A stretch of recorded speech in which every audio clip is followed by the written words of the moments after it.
Thank you for joining me on the Fire Rescue Wellness Podcast. I'm your host, AZ. I find the research and resources and then provide the fire service with the so what, now what, to ensure the health and well-being of every member of our profession. Together, let's thrive.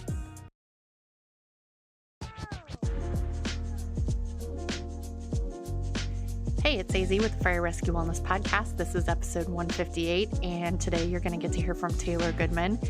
Taylor sustained an injury a long time ago, and to this day, she is still dealing with it. She had a recent surgery, and so we talked a lot about her injury and about managing injuries in general. And then we talked about specifically how she trains Fire Academy recruits. Now, you're going to hear at the very beginning of the podcast, I told Taylor, don't tap on the desk or the computer or anything because you hear it in the background. And she's like, I won't do that. I mean, I might do it but I'll be kidding. Well, she did it during the entire recording. So that's what that is. Everybody share the episode with a firefighter you know. Here's Taylor.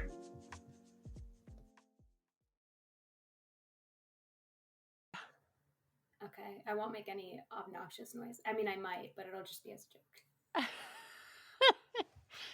Ladies and gentlemen, I'm recording today with my friend Taylor. Taylor, how are you today? Oh, we're doing pretty good over here. Yeah. Should I start with like the regular questions, or should we dive into your recent excitement? Regular questions first? Let's do excitement first. I mean, why not? Let's do excitement first. Well, I've known you for 5 years, maybe? 5 years, yeah. Yeah. And ever since I've known you, have known that you have been struggling with some issues with your back. And okay, let's start way back at the beginning. What was the injury? How did it happen? What were you doing? What was going on? Sure. I was 13, so I'm 30 now. And I always tell people don't let your kids do gymnastics. That's kind of my go-to motto anytime anyone asks me about my back injury. I basically in the beginning it was 2 stress fractures. I probably went back way too soon. They never actually healed. They found out I had spondylolisthesis, which is basically like your vertebrae are slipping off of one another. Just depends on where it's happening. And I, over the last like 17 years, like I never really slowed down. And I've always kind of had glute pain. I'd have some low back pain, and on and off, I've probably been in physical therapy, a total of maybe like 3 years over the last probably 8 or so.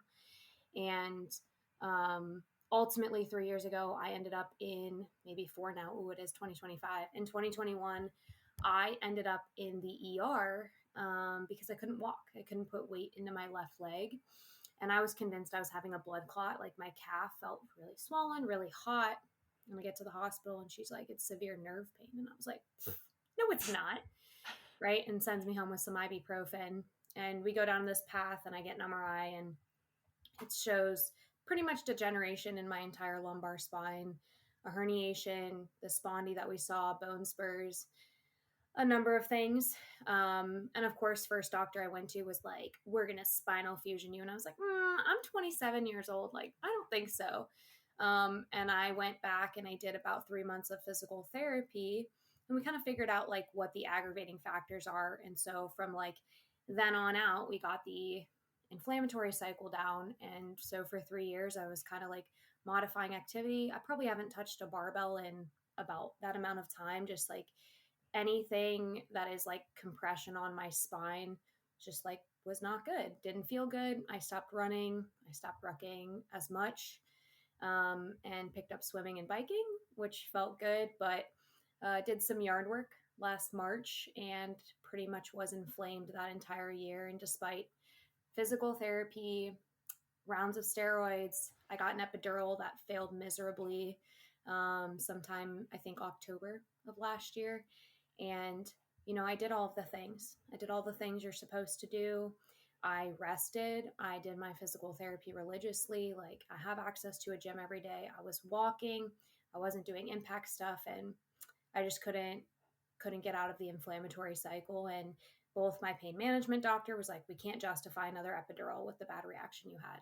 My physical therapist, who's phenomenal, she's actually the wife of one of our firefighters, and she was like it's time. We got that second MRI. It showed worse degeneration. It showed now 2 herniations, and I went down the route of getting. I saw a pretty conservative spine surgeon who uses robotics, and he ultimately did a nerve decompression. So basically, shave the disc, shave the ligaments that are dangling, and then shave the bone spurs between L5 and S1. And that was 2 weeks ago, I guess, Wednesday of 2 weeks ago from now. And so here we are. I am able to walk. I got cleared to stationary bike, but I still can't lift more than 10 pounds for another 4 weeks. Thankfully, I asked my doctor what the intention of that was.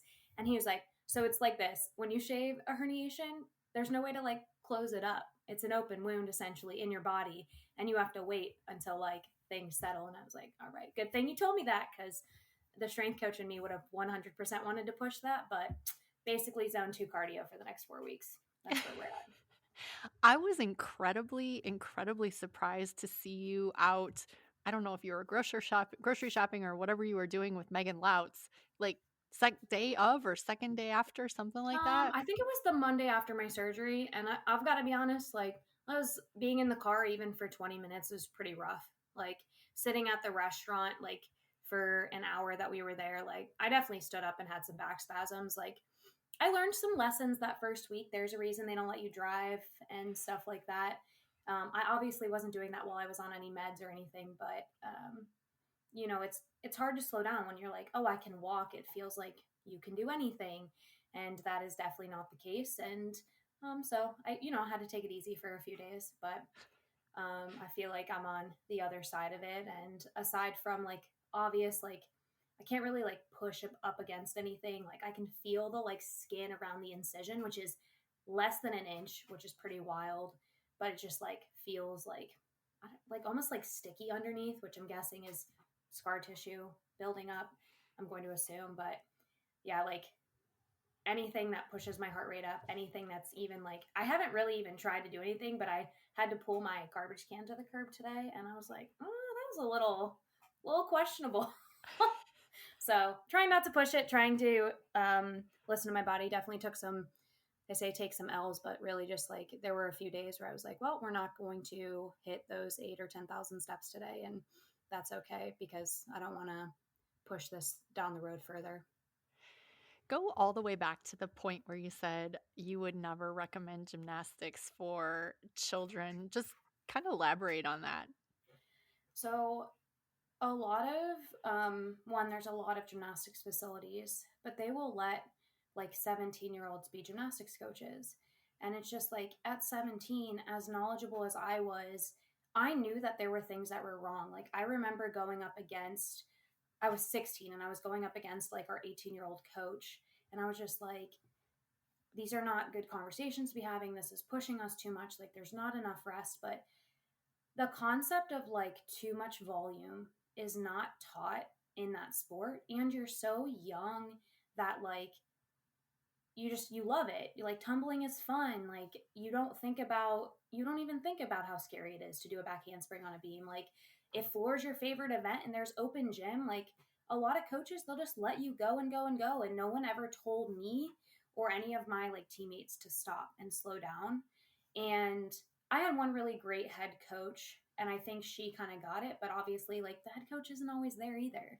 And so it's just like, I only did YMCA gymnastics 3 or 4 days a week, but I was also running track and doing tumbling and cheerleading. And no one was ever like, oh, that hour and a half, 30-minute break coupled by 3 hours is probably like too much for a 12, 13, 14-year-old to be doing. And I mean, I remember the day I like was holding a plank and my back hurt so bad in that plank. I literally just like collapsed and curled up on the floor and started crying. And like my dad knew like immediately and, took me to get x-rays, and they're like on the x-rays, actually, because I went to a chiropractor and he did x-rays and he was like, you can't see it because a lot of times, or he's like, but you can see things are moving.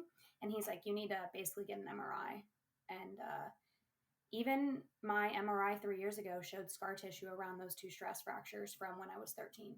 So just like, if you let your kids do sports, be mindful of the volume that you're letting them do. And, we weren't in the weight room, we weren't strength conditioning training, and gymnastics is pretty like, it's a lot of impact on your body. And you're doing a lot of calisthenics and certainly more strength training, in that sense than you'll see in some other sports. But I think when kids are young, we're still forgetting like, kids need to be kids and be able to play. And last spring, when I was a JV high school softball coach, I had parents losing their minds because I never let the girls practice on Fridays because I was like, we were playing like 2 games a week and we weren't getting home until 10 o'clock because it's like a rural place. And I'm like, freshmen in high school do not need to be playing 4 days a week when they're up until 10 o'clock 2 of those days. And I was like, we're not doing it. Like, we would do yoga on the days before games, and parents were like, I can't believe you. Like, they're not going to get better this way. I'm like, calm down. It's JV. They also play 3 other sports, like easy.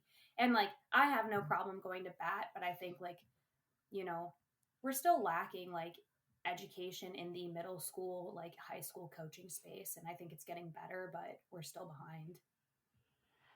And honestly, we're still lacking education in the public safety space, which we're going to get to. But I think that we should probably have you introduce yourself. So I'm going to ask you to tell us who is Taylor Goodman.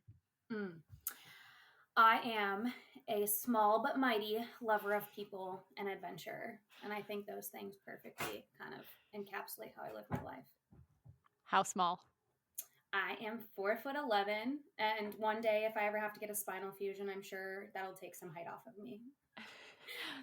When we take photos together, it is just ridiculous. That is true. That's true. Between you and Megan, it's definitely ridiculous. Yeah, I'm a giant. Taylor's very, very tiny. My dear, what sets your soul on fire? Watching the people that I love and care about accomplish their goals and dreams. That's a good answer. So succinct, too. All right, the last one. How are you changing the world? I like to create environments where people feel comfortable enough to open up, whether personally or professionally. So we can collaborate, whether they need advice, and just help them kind of accomplish what they're looking for. Whether if it's like, again, a personal goal, a professional goal. But I think being on the level of just like, I love people. And that is truly, I think, my gift in life. I'm kind of speechless, actually. Those are just really, really good answers. Thank you for sharing that. So now, listeners, you kind of know how Taylor and I are acquainted. We work both in the strength and conditioning field for firefighters. You want to tell the story of how we met? I mean, like, yeah. I was thinking when you said how long ago was it? I was moving to Virginia and had applied for a few jobs, and one of them was as the quote wellness center manager for a large county fire department in Northern Virginia. And I think I posted it on the TSAC page, if that's right, the Tactical Strength Conditioning page on Facebook, which is a great resource, and was like, hey, I had to do a 15-minute presentation about firefighter health and wellness. And I came from a military Army background. I worked on 2 Army bases, and I knew very little about the fire service. And I set up a call with you. I was actually in Ohio at a coffee shop because it was in March of 2020, and it was the weekend of one of my best friends who is now passed, but like it's kind of a bittersweet like weekend that this happened. And you and I sat and we talked for over an hour. I still have the notes from our conversation. And we just talked about like the things that were important. And I got up there for my interview and was able to speak on like sleep, stress management, suicides, nutrition, and freaking crushed it. And I knew a lot about sleep, but it was cool to like hear about it in the first responder space. And it was really my first taste of like, I always thought military and first responders would be the same. And while I think there are similarities, you were the first person to teach me how different it really was. And so that's how Annette and I met. And I ultimately did get offered that job and have been doing it since April of 2020, which is a terrible time to get hired, by the way. Yes, both you and Megan started like positions right around that time. Just terrible time. And I will tell my version of the story. I, for some reason, it never occurred to me that Taylor would be a female. And so when the phone rang or when I called, whichever it was, there's like this little tiny voice, hello. And I'm like, oh, okay. Now I understand. But yeah, I was all set to talk to a dude. Yeah. I remember someone came into the wellness center when I worked for the Army because I had been writing strength conditioning programs. And my best friend, she was sitting at the front desk of the wellness center. And this guy comes in. He's like, hey, I want to talk to that Taylor Goodman guy. He's been writing programs for special forces people and I want one. He just like assumed it was a dude writing it. So it's a neutral name. And in It fairness, is. my mom said I was supposed to be a boy. So I was Taylor either way. So. Oh, that's amazing. All right, so Taylor got the job. Taylor's been doing it for 5 years now, but can you tell us a little bit? I want to dig into nitty gritty, but tell me a little bit first what your job entails. What do you do? The primary pieces of my job involve programming and facilitating career recruit school physical training every morning, which is 4 days a week for us. And with that, secondary, I have a team of 40 tactical strength conditioning facilitators under me who are there to actually be the primary coaches. So that is a huge piece. That's like the first, 2 or 3 hours of our day. Um, I am in charge of CPAT coordination. So I'm sure most people of your audience know what CPAT is, but it's like the entry level test to get into some career departments. And I coordinate that, which is like nights and weekends. And primarily it's just doing more of the administrative stuff at this point. And then lastly, it's coordinating any sort of like station visits. We do single visits, we plan workshops, we do events within our facility. So I always kind of joke that I'm an event planner as well as a wellness and fitness coordinator. But it's a lot of fun and kind of cool to be able to like, I have the group setting, I can do the one-on-one stuff, and I have some administrative load. And then I have a captain over me who manages like all the facility things. So I don't have to worry about like equipment and if a light is broken in the bathroom and, things like that. And I think it's been really great. And we have 2 behavioral health coordinators down the hallway as well. So that little grouping is nice. And I think the magic thing that you said there was that you oversee the 40 TSAC facilitators. So, just in case, I'm imagining most people listening know what a TSAC facilitator is, but give us the down low. What is it? Yeah, so National Strength Conditioning Association, a CSCS is the Certified Strength Conditioning Specialist, and that's what you're going to see in most of your like D1 professional special forces. Like that's who needs to be like kind of in charge or like over top of. It means basically, congratulations, you have a degree and no strength conditioning. And then the Tactical Strength Conditioning Facilitator cert, came out for fire, police, military, etc. within that tactical space, because in many jurisdictions they don't have, an Annette Zapp or a Taylor Goodman. And so they're using internal people to run their recruit schools and other things like that. And so all of our tactical strength conditioning facilitators are career firefighter, paramedic, EMTs of ranks all the way up. Right now, I think we have through captains. And as long as we're on this, I think it's really important to understand if you are a CSCS, if you are a certified strength and conditioning specialist, if you are a strength coach, there is really no need to pursue this credential, even if you want to work with the tactical population. You know everything you need to know to work with the tactical population as long as you listen to them and you learn the job. You don't need the certification. I think there's so many people, including me, who were already a CSCS and took the cert because we thought that it was going to provide like value to us. And it really isn't. I mean, in my opinion, what about you?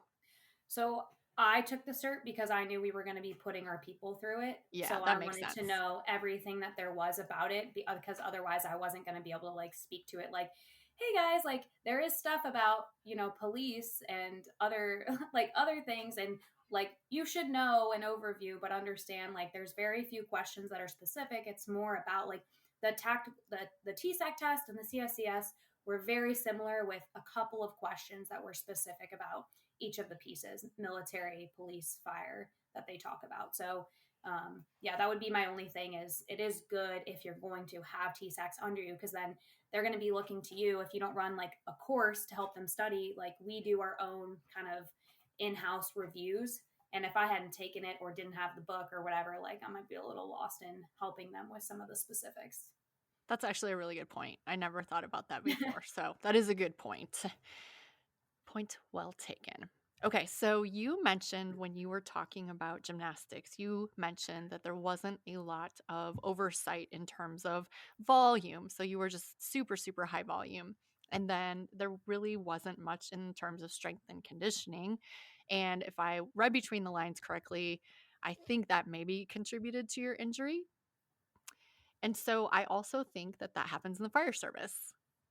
I think that there's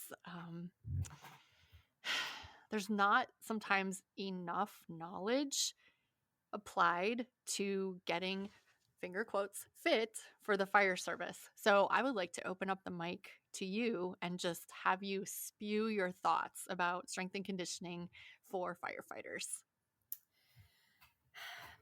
All right.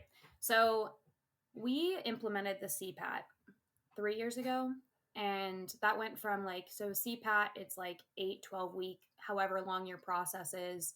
And I think like that's where we like can start making a difference. Like, I think it is every step along the way of a hiring process. And I'm talking obviously internal in this sense, but like we were doing, like you have orientation sessions, which is like familiarization, but then you get 4 weeks of mentoring with them.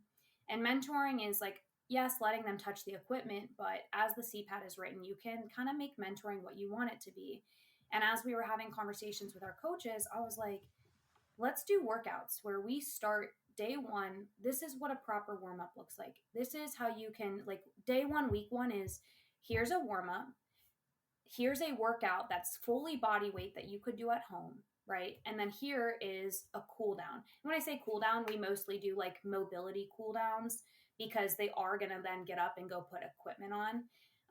And then people are always asking us like, are these going to make me better? It's like, it's just like a great opportunity to start with education, like even before they ever come into the fire service. So then they can begin to understand like, why is this important? What is like, hey, day one, when we're talking about warm-ups, this is why we warm up. And they reiterate it every single time we're warming up.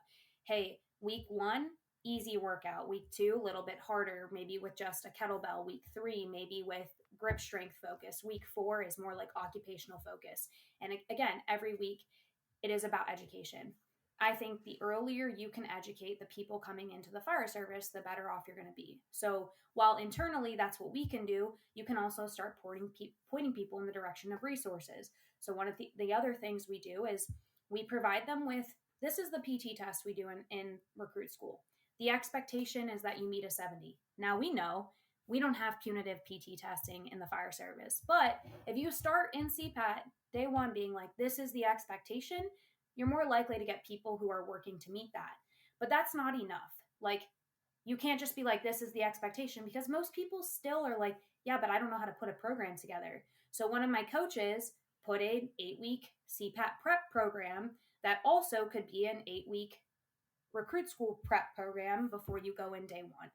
And so they get all these resources when they come in. And it's one of the reasons we encourage them, like, come in, see our facility, because obviously we have a state-of-the-art facility. See our facility, meet our people, learn the culture, but here are also awesome resources to walk out with. And like, one, from a recruiting perspective, like obviously more people are going to be like, oh, they have their shit together, right? But two, it's like, you're not just educating, but you're actually like providing them with something to empower them moving forward, and then reminding them like, this is something you can use. And I think honestly, from a fitness perspective, that's one of the best things we've been able to do pre-recruit school. Let's go ahead and continue on with recruit school. So what does that look like once they are your candidates? Sure. So right now we have a really great relationship with our cadre, and starting basically because we have 4-day weeks, their first official day is like on a Thursday, but they have to do all their HR stuff that day, right? And then they're off Friday. We used to not see them for like 3 weeks, but for our last 4 recruit classes, we've started seeing them like that first Monday, we get them. And day 1, we do education in the classroom. And day 2, usually we bring in either Megan Louts comes in in this last class, we had to do a like live recording basically, but we give them sleep. We give them some stress management, more like mindfulness, because we do have a behavioral health coordinator who will talk to them. And we talk to them about fitness, and like transparency with recruits is so important. I don't think that recruits should show up and it be like, surprise, this is what we're doing today. Because how are they supposed to prepare for that? So we educate, we give them expectations. I'm like, this is what your program is going to roughly look like, right? And they're getting that day 1. Then they're getting Megan within that first week. We are talking about bracing and breathing and mobility. We talk about footwear, and that's like down in like where they're going to be PTing. We review their PT test, and then that last day is like we do their PT test and their in bodies all within that week. So week 1, they do not PT. It is all about education and data collection. And like reviewing what in bodies are, which is a body composition measure, how much body fat, how many pounds of muscle, we're giving them some information about themselves and setting them up so they have the resources to be successful. A similar principle that we use with CPAT. And then that next week, they know what's coming. Hey, day 1, maybe we're doing a group run based off of their run times, or maybe, they know what's coming though. It's not a surprise. They know if they should have their lifting shoes on or their running shoes on. And the reality is when it depends on how much time you have. We roughly get an hour and 20 minutes with them. And, that first week is warm-ups, and warm-ups can be rough off the bat because, we are still trying to maintain some of that structure and order, but we spend a lot of time on muscular endurance and conditioning, really in those first 6 weeks.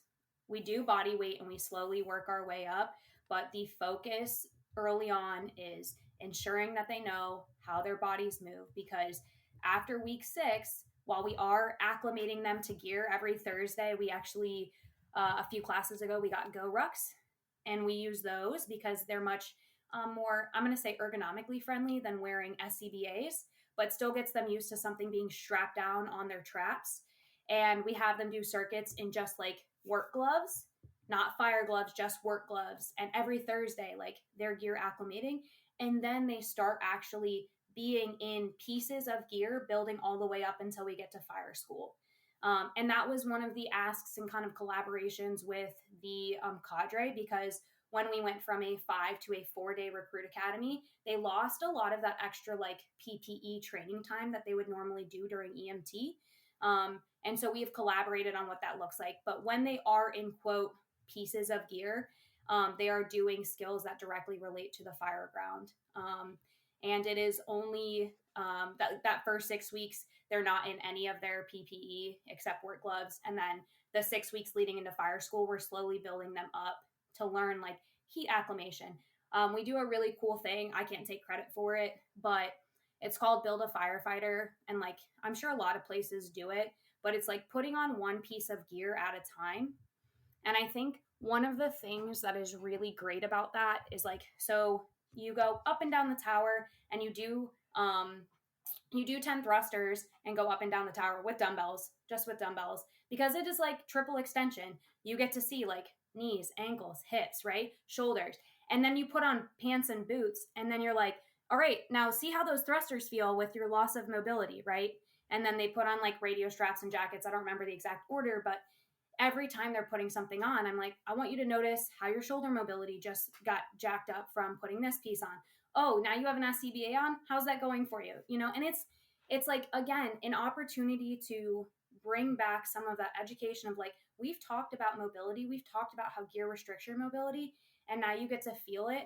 And as a strength coach, as my TSAT coaches, they get to actually like see it, help coach it and understand why mobility is so important. So I think the cadre get to see it, my coaches get to see it, and like the recruits get to feel it. And I don't think, we often focus enough on, hey, this is feel how your body is restricted when you go from PT clothes. It's really easy to look good performing, and it shows up real quick, your restrictions, when you're not just in PT clothes. For sure. I cannot agree more. I have a question though. Why did you guys go to a 4-day academy? I couldn't tell you, like, I don't know the actual like overhead reason. I originally, when they went to a 4-day academy, it was Monday, Tuesday, they were off Wednesday, and then they did Thursday, Friday. As a coach, I personally preferred that because we were seeing less injuries and better test performance scores. But I anticipate that administration didn't like kind of like losing recruits in the middle of the week. They'd rather have them like 4 days straight. I'm not, because none of our academy staff work 5 days. I think the general idea was to get them all on the same schedule. So that way we weren't like short a lieutenant one day or whatever. And we would have the most staff there possible. I think it's probably the general idea. Got it. Okay. And then can you tell me a little bit about what your PT test looks like? Sure.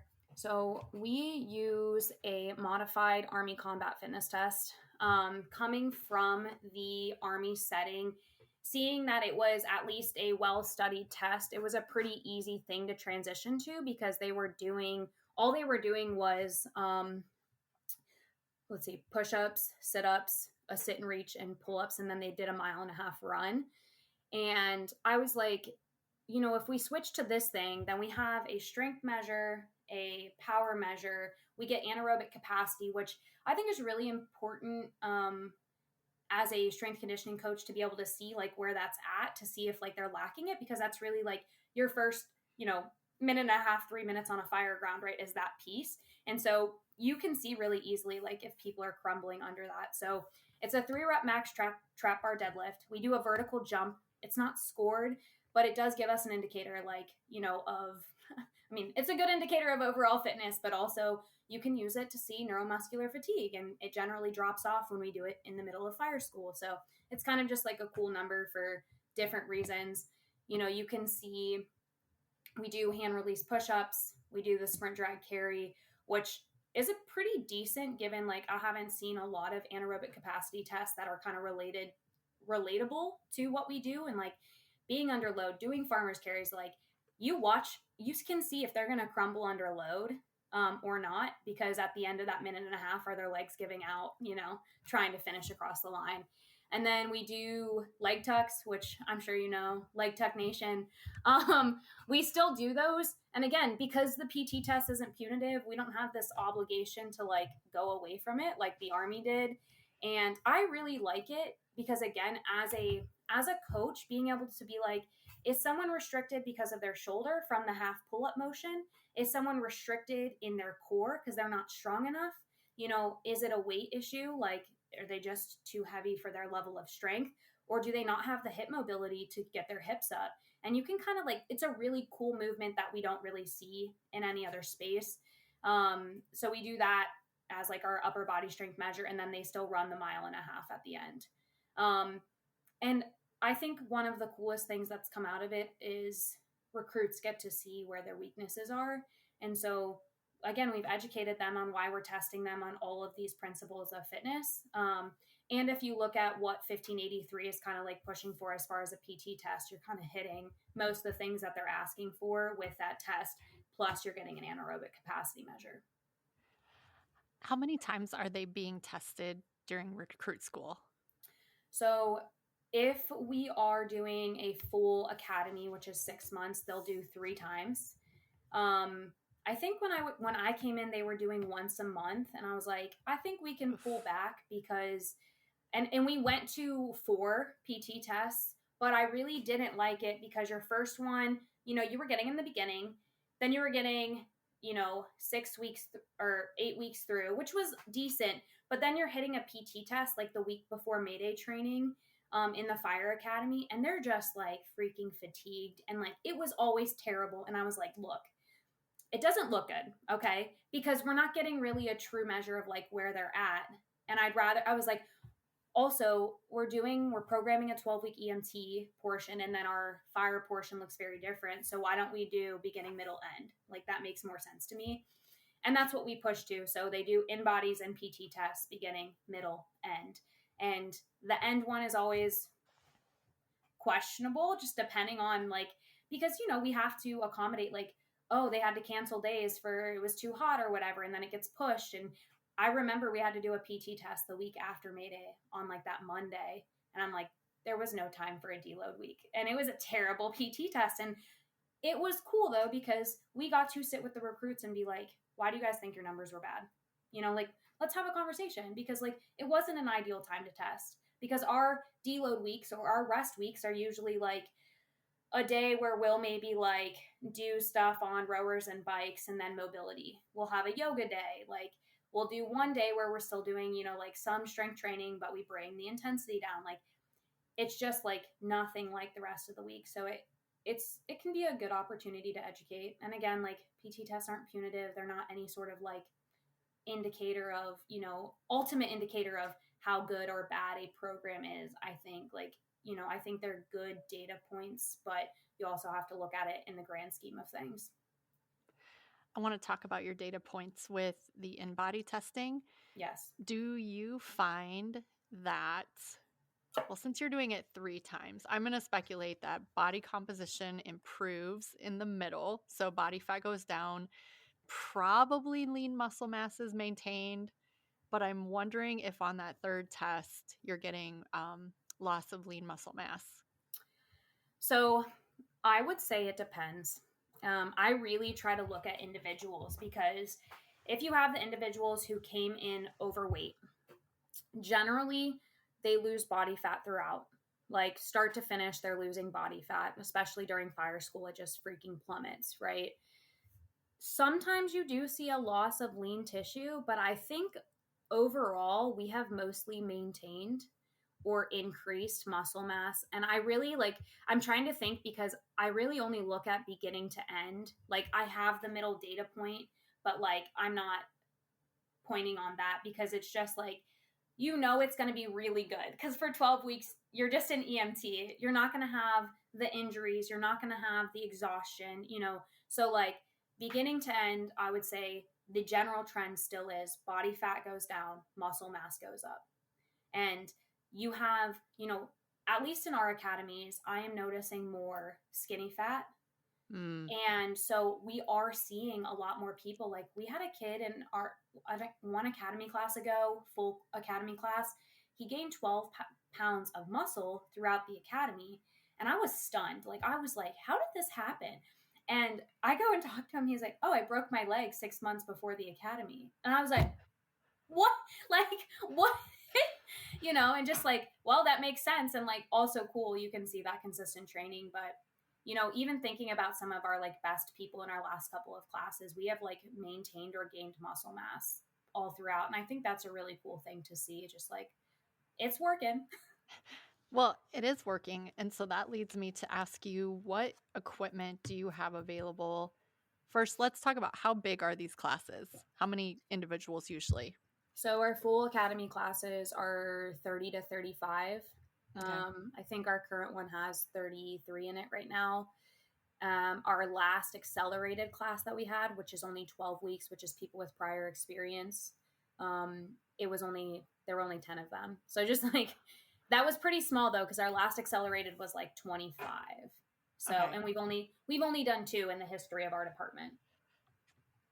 And so what equipment and what numbers of pieces of equipment do you have available for these candidates? All right. So, full disclosure, we're a pretty wealthy department. So I work in a fitness facility. That is not where our recruits PT. Our recruits PT at the academy for the most part. At the academy, we have like just, probably typical, very large open bay floor. And then we have I'm going to say 3-floor tower, because I'm pretty sure it's 3 floors up to the top. We have right now down on the downstairs space, we have this big rogue rack that has like 6 basically spots to put barbells up. It's pull up bars all in between. And then we probably have like, I don't know, 3 sets of all the dumbbells up to like 75s, I would say.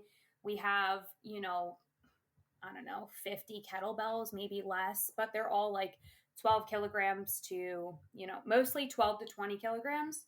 And then some that are heavier, some that are lighter. Like we have quite a bit of equipment. And then we have this upstairs area that has all sorts of other equipment, all the mobility, the mini bands, the sandbags and things. Like we are certainly not short on pieces of equipment.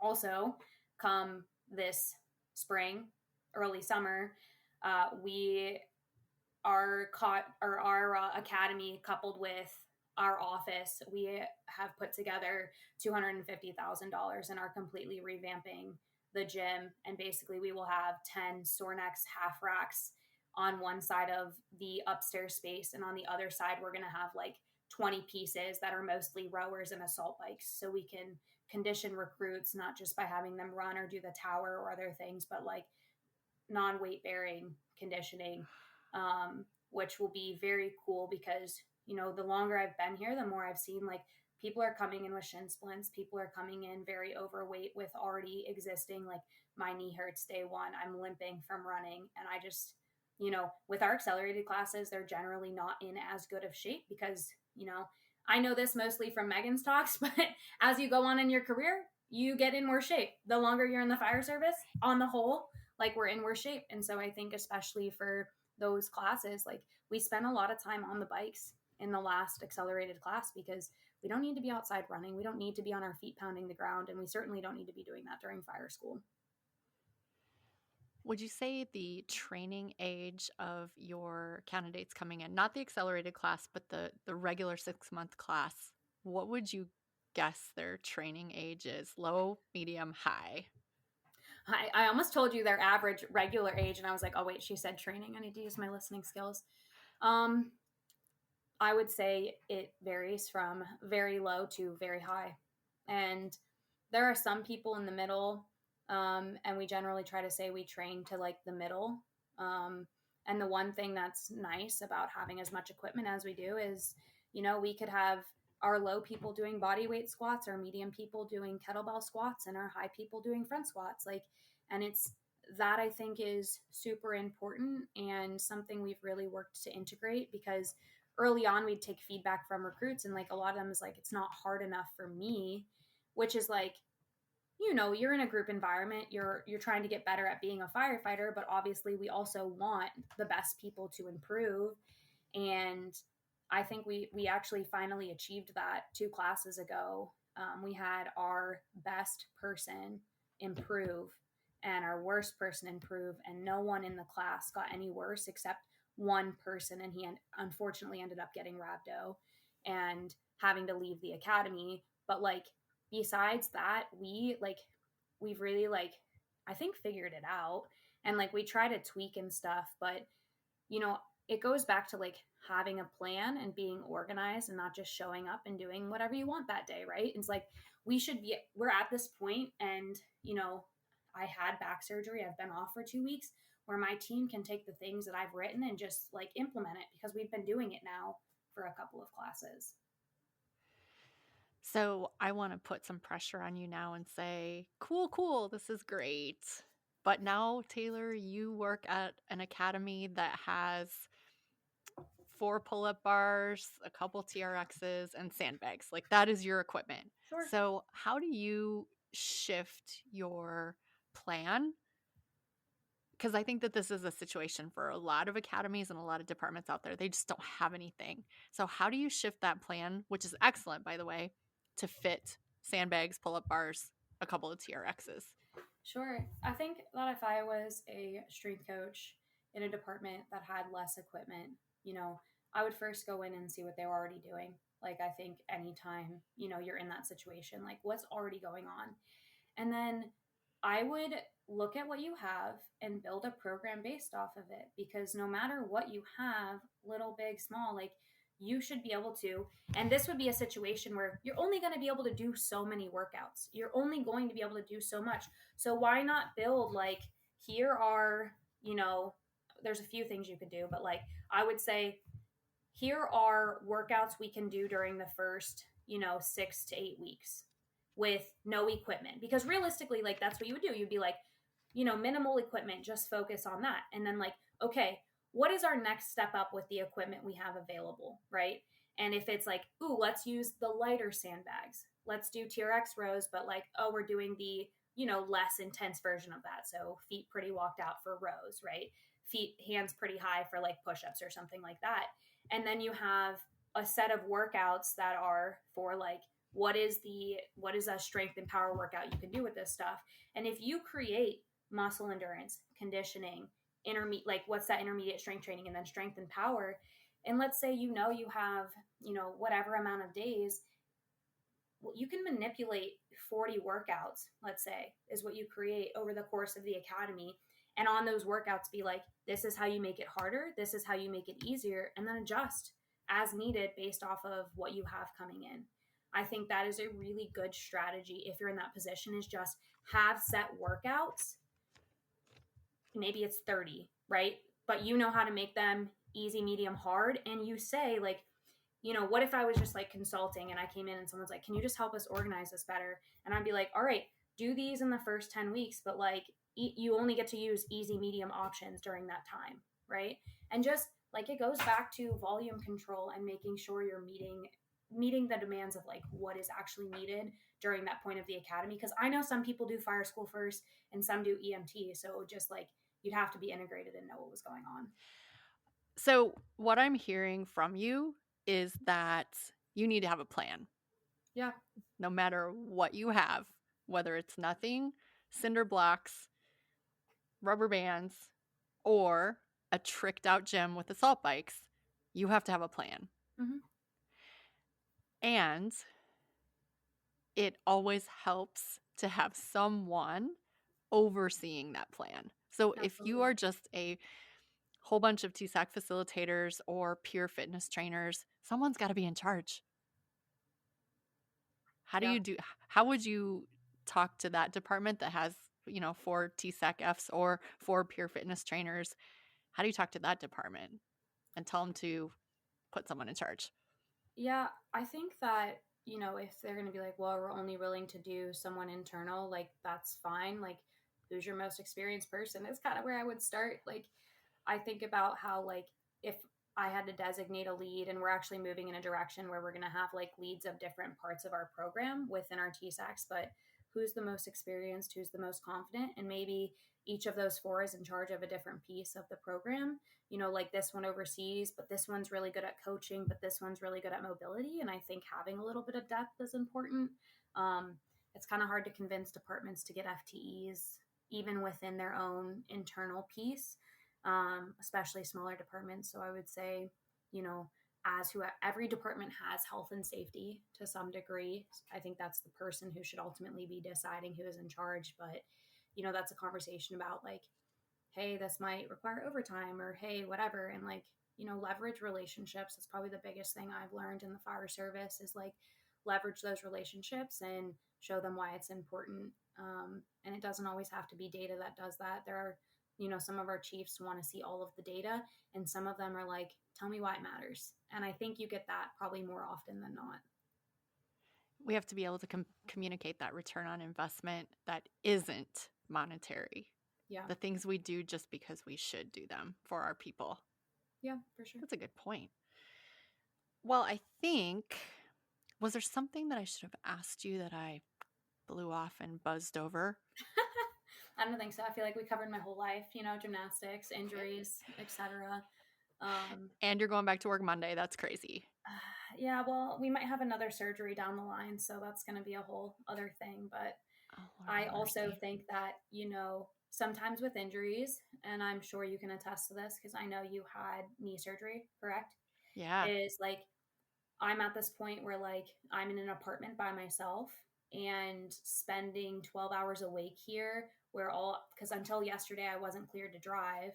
where all I can do is walk up and down my street and exist in my department. I'm like, I think being surrounded by people within my restrictions is probably better for my mental and emotional health. And, I think we forget, like, everyone's like, oh, don't push it. And I was like, yeah, but like I might go crazy if I stay here. So like that first week I worked on precision nutrition and finished my certification and like crushed Congrats. it. And I was like, that was 3 hours every morning, but then I was done and I was like twiddling my thumbs, like, what do I do this week? And so kind of like balancing I might need to do another surgery, down the line, and also like what is best for my mental and emotional health. And right now I think going back to work, being around like friends and colleagues and, regaining purpose, which I will say is something with firefighters. I've had that conversation numerous times, which is why I think it's important for like us as strength conditioning practitioners, dietitians, etc., with the fire service is to like share your own experience, because I'm going to say the number of grown men I have had in my office crying because they just feel like they've lost their purpose and they don't see their shift, they don't see their family. And like honestly, one of the best pieces of advice like I think anyone can give them is like, why don't you go have lunch with your shift? Like we are able to provide our firefighters with temporary restricted duty assignments where they're rehabbing their injuries, but they're on a like logistics, admin, whatever assignment, and just being like, why don't you go have lunch with your shift once a week? Like reconnect. Don't forget that like that is still your family, and just because you're injured, like doesn't mean they go away. In the same way you would tell any of us who are injured, like connect with your friends, call your family, like make sure you're staying connected to your social circle, because we know support, whether the injury is physical, mental, or emotional, is like the most important thing. Amen. Also, may I recommend another certification if you do have to have another surgery? Which one? I think that Brianna Battle's pregnancy and postpartum athleticism certification is pretty cool. I'm working on it when I go back to work. I asked not to have to do it before I went out because I was worried about how involved it would be. And I was like, let me finish this one before I do the next one. But myself and one of my temporary restricted duty gals who is actually pregnant herself are going to work on it and see, how we can use it and implement it moving forward. Cool. All right, we're tracking on the same wavelength. All right, I want to know about your dog. My dog is great. He's a hunting dog, big outdoorsy. I actually cut his foot open somehow the other week. And this girl who is about to get surgery, I don't do well with stitches and hospitals and things. And the vet was like, hey, you want to take a look at this? And I was like, I don't think you want me to. Do you want me to pass out in your office? But yeah, he had to wear a bootie because it was like snowing and stuff for a couple of weeks. But other than that, yeah, he's doing well, bouncing around. What's his name? His name is Chesapeake. Chesapeake. Yes, he is a very German cute. wire hair hunting dog, and so he's like kind of like spotted. He looks like salt and pepper with like some spots on him, and has a beard. Obviously, that's red because and all of the men with beards love him. They're always like, oh, that's a good looking dog. I was like, oh, you think so? I wonder why. I wonder why. Oh Yeah. my gosh. Well, I think we hit all the important points. I think that we can probably drop the mic. What do you think? Yeah, I think we're good. All right. This has been AZ and Taylor, and we are officially out.